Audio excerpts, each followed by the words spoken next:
नमस्कार दोस्तों, आज इस वीडियो में हम बात करेंगे रामनवमी के बारे में। रामनवमी हिंदू धर्म को सर्वोच्च रखने वाली भारत की भूमि हमेशा से ही एक पवित्र भूमि रही है।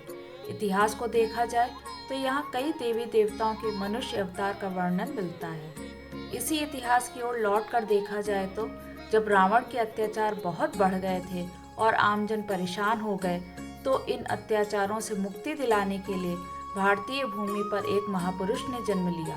इस महापुरुष का नाम भगवान राम था, जिन्होंने विद्वान पंडित रावण के अत्याचारों से मुक्ति दिलवाई और उस वक्त लोगों का उद्धार किया।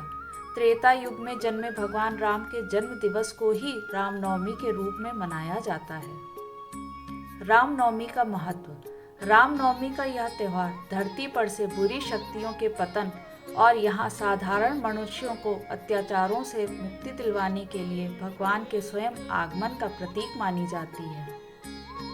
इसी दिन धरती पर से असुरों के अत्याचारों को समाप्त करने के लिए भगवान विष्णु ने स्वयं धरती पर श्री राम के रूप में अवतार लिया था।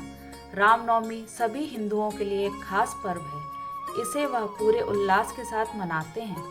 इस दिन जन्मे श्री राम ने धरती पर से रावण के अत्याचार को समाप्त कर यहाँ राम राज्य की स्थापना की थी और दैवी शक्तियों के महत्व को समझाया था। इस दिन ही नवरात्रि का आखिरी दिन होता है, इसलिए दो प्रमुख हिंदू त्योहारों का एक साथ होना इस त्योहार के महत्व को और अधिक बढ़ा देता है। पुराणों में उल्लेख मिलता है कि श्री गोस्वामी तुलसीदास जी ने जिस रामचरितमानस की रचना की थी, उसका शुभारंभ भी उन्होंने नवमी के दिन से ही किया था। रामनवमी क्यों मनाते हैं? त्रेता युग में लोग रावण नामक राक्षस के दुराचार से परेशान हो गए थे। रावण महाज्ञानी था और महापराक्रमी होने के साथ ही भगवान शिव का महाभक्त भी था।